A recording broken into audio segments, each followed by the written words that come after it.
Welcome back to the Charismatic Voice, rock music plus Mozart. I don't think I need to say anything more than that. Let's get to it. Rock me, rock me, rock me, rock me, rock me, Amadeus, do it, do it, do it, do it.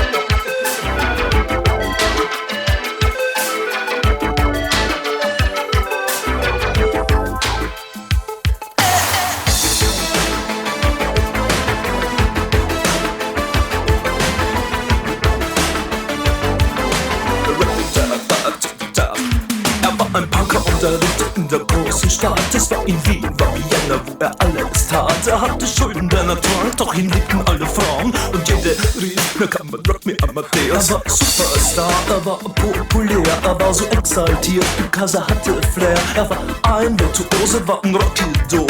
Und alles rief, na kann man Rock Me Amadeus. I love the costumes in this. I just have to say, like, look at that wig, man. Whew, that's an incredible wig. Okay, we're gonna go back to the beginning. I did hear this one time briefly in a Patreon thing, but I wanted to do a much more in-depth analysis. That's why we're here today. I think that his vocalism is absolutely fascinating in this rap section. There are so many extra glottal attacks, this sound of happening all the time. And it almost makes it feel like his rap voice is like stuck in his throat. But it makes a really cool percussive element, almost like emus and how they make that beating drum sound in their throats. Have you ever heard the emu do that? If you haven't, go look it up. It's a crazy, crazy sound. It's almost like he's being an emu here. That might be totally over many of your heads. So we're going to go back to the beginning and listen to it once more. Rock me, rock me, rock me, rock me, rock me, Amadeus, do it, do it. It's like it almost feels like a staggering robot. Rock me, rock me, Amadeus, Rock me, rock me, rock me.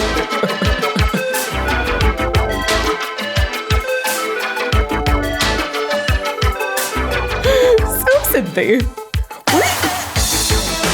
And then the moment he starts walking down this, he's like so suave. It's like a little Antonio Banderas moment, although I believe Antonio Banderas is much after Falco's time. He's like, maybe a little James Bond.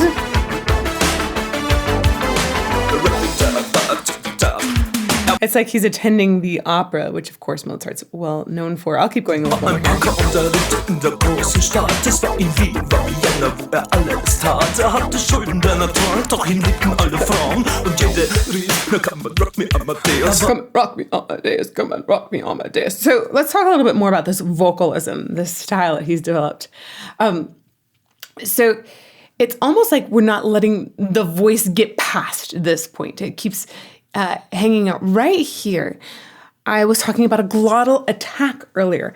The glottis is the opening between your vocal folds, essentially. And right, your vocal folds, they come together and they create a pitch. When you sing, if you go ee, that's your vocal folds going wacka, wacka, wacka together, maybe 400-ish times per second. Actually, it's probably more like 300 there. But anyhow, I think it's very interesting to hear him do this glottal attack over and over, because a glottal attack is essentially that moment when the air bursts forth. And often we can create a really hard glottal attack by combining not only our true vocal folds, but also our false vocal folds to bear down. Think about like the sound of a woman about to deliver. That's one of the main reasons we need that, is to push a baby out or push yesterday's pasta out, right? That feeling of bearing down, you actually create essentially pressure from breath underneath hair that helps us go back that way. So if you go, you don't let any sort of sound come back, that is you closing things off. And then suddenly let the sound through, go, that is suddenly opening up and creating a sound. He does this really rapidly over and over and over, while also saying lyrics.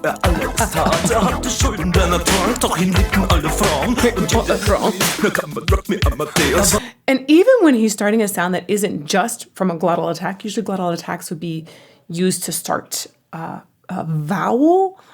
But even then, not this hard. This is a very hard glottal attack every time. But even when it's not a word that might normally have a glottal attack on it, he essentially adds an extra little pump underneath, which I find fascinating, giving these little surges over and over. It is the opposite of what we often will go for in classical music, which is a nice, long, legato kind of line. So, for example, come and rock me Amadeus. Right? Oh, nice legato.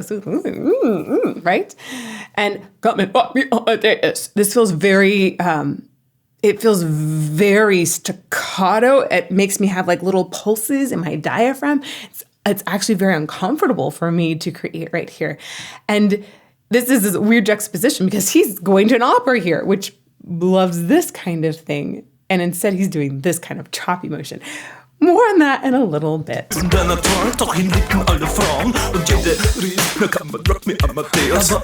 to talk about German and glottal attacks in a moment.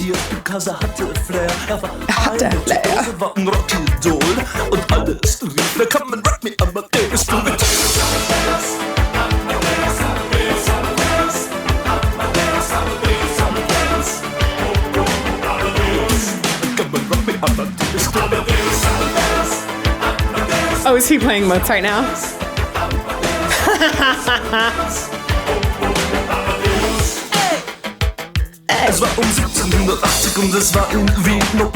He does give this idea of being a total rock star. I think it's got like some Michael Jackson kind of vibes with all of the badassery around him too. We've got like some sort of homeboy vibes as well. And then you've got this gorgeous tuxedo operatic moment, but with a microphone. There's so many, what do you call it when there's something that's sort of out of the time period that's placed? There's a literary term for that. Like not an is it idiosyncrasy? There's a word for a thing that's placed outside of its time in literature. And I'm missing it right now. Help me out in chat, please. Briefly, a little more on that glottal attack idea. When you're singing something, it can be very useful to note in that language if they frequently use glottal attacks. A lot of times languages will kind of glide over them. Like French is always stitching things together. It's very difficult because sometimes you'll see like 4 or 5 letters and it makes just one sound, right? French is I actually love singing in French. Just got to say, love singing in French. But they like to stitch them all together.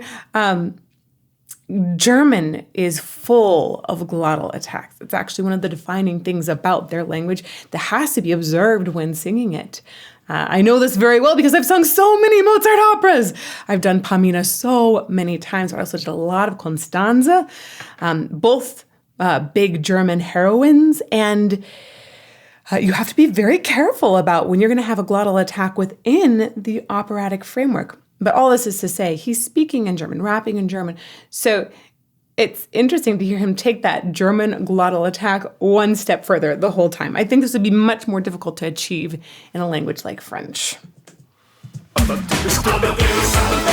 Yeah, he looks like a total punk star. Or maybe just a metalhead. He's got the hair metal thing down. Es war 1780 und es war irgendwie no plastic money in den Modebanken gegen ihn. Woher die Schulden kamen, war wohl jedermann bekannt. Er war ein Mann der Frauen, Frauen liebten seinen Punk. Er war ein Superstar, er war so populär, er war zu exaltiert, genau das war sein Flair. Er war ein Virtuose, war ein Rocky-Doll und alle suchten noch heute Captain Rock Me Amadeus. I just love this comparison of the idea that Mozart is a rock star. Because in his time, he really was a rock star. You look at it, he was a child prodigy, right? Traveled around Europe first, and then became this huge composer. And he even died young, like so many rock stars. He didn't join the 27 Club. He died in his 30s, but he still is a rock star in so many different ways. Very popular with the ladies, right? Kind of chaotic. I know that the movie Amadeus got quite a few things wrong about the whole story, but there were also some things that it got pretty dang right. I think that one of the things that we can definitely relate to him and rock stars is that he was that next level of so totally brilliant that he didn't even have comparison among many of his peers. He was on this pedestal in the way that, gosh, I'm trying to think of a modern rock star who is at that level. having problems with it right now. Almost like, I feel like maybe Bjork would be a good comparison. So I don't know about her lifestyle, but Bjork with having that brilliance that's just so far beyond what you could comprehend at a time, pushed it really, really far. Maybe we should really compare him to the Beatles because of the way that he was pushing musical genre forward too, and wildly, wildly popular. Gibt, genau das war sein Flair. Er war ein Virtuose, war ein Rockidol. Und alle suchten noch heute Captain Rock Me Amadeus.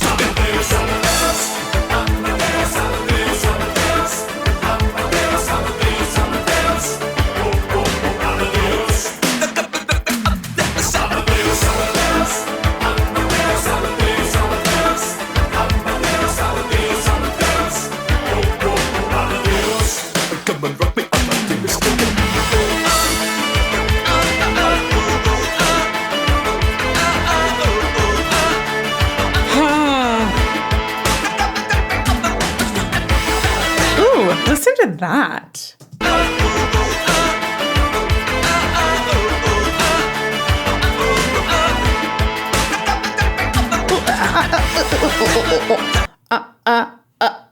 He's just doing like so many glottal attacks. I'm really curious. Is this something that Falco normally does? Is that his signature style, that he always has those glottal attacks? Or is it something that was really deliberately explored for this song? I'd love to know more about him as an artist. He seems like he exploded in fame. And it's such a wild signature sound to me to have been made so famous, become so extremely popular. Again, totally like the antithesis to your legato line. And what I think this is this the 80s when he really became, 1985. And while rock is popular at this point, I think there was still a lot of classical training that was going into many rock singers' voices, especially. Now we have like these pathways that can be like contemporary training and maybe a little cross-training in classical. Or, hey, some people have no training and they still do a fabulous job. But at this point, it almost feels like it's entirely choosing to break from and ignore and deliberately smear these ideas of a legato line, all while celebrating Amadeus Mozart, one of the kings of teaching singers how to sing legato.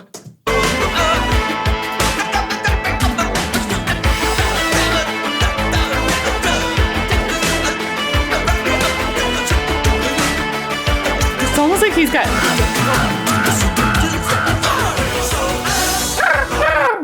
Is that a uvular rattle there? Maybe. It's definitely a rattle. That is hilarious. Again, totally against the classical traditions and sounds a bit like a crow.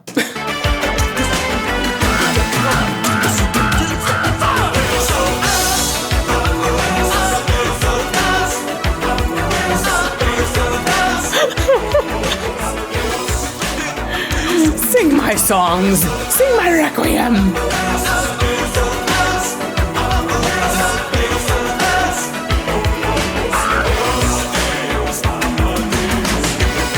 This is hilarious how like we have all these different layers of extra voices in the background and how many of them they're essentially like both celebrating and making fun of Mozart at the same time. It feels like some sort of interesting parody. One fun story to relate, I remember at one point being told that Mozart composed an aria, which is a song from an opera, an aria for a singer he didn't like very much, and purposefully would write big leaps between high notes and low notes. Some of the biggest leaps that we see really in his composition. And this was because he didn't like the singer, and she tended to lift her chin up when she sang a high note and put it down when she sang a low note. So this was Come Scoglio, if you know the song. And she would go like high note, low note, and be doing this thing. So it just looked like she was bobbing her head the whole time.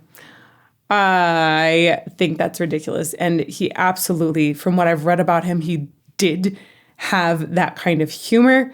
a certain wildness. Again, very popular with the ladies. But I don't know if that story was actually true or not, right? It's a fun legend or myth that comes down, but I do know from having read enough that he was a sort of wild character, and you get that sort of rock fandom and the adoration from the fan singers here, captured pretty well in this video.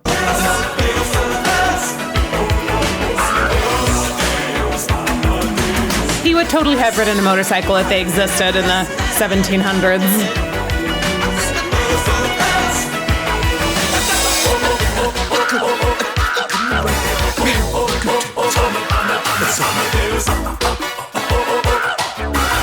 Wild parties.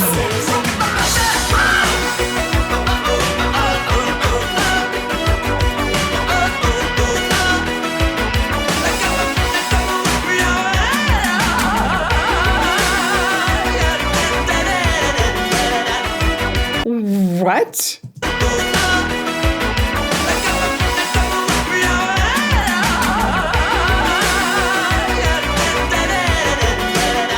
That's hilarious. I think that's so unusual to hear in here, partly because this is a very sort of exotic stylization and ornamentation.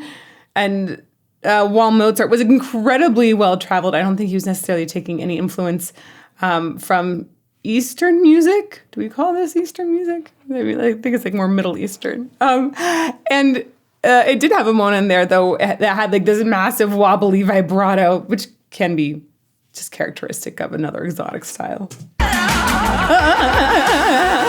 It was like, that's some old angel bobbing.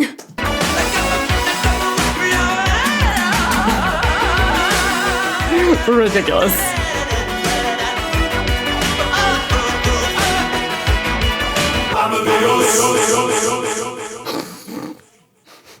The echo. I still don't understand this song. I love the idea of portraying Mozart as a rock star, but it's so contradictory in so many different ways. And the vocal style is like just wild to me. I feel like I can appreciate so many little bits, but as it comes all together, like I don't think I still can really understand what the big picture is other than fun and exploratory.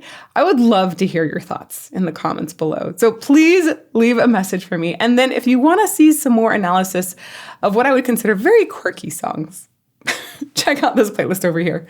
May you fall more in love with music every day.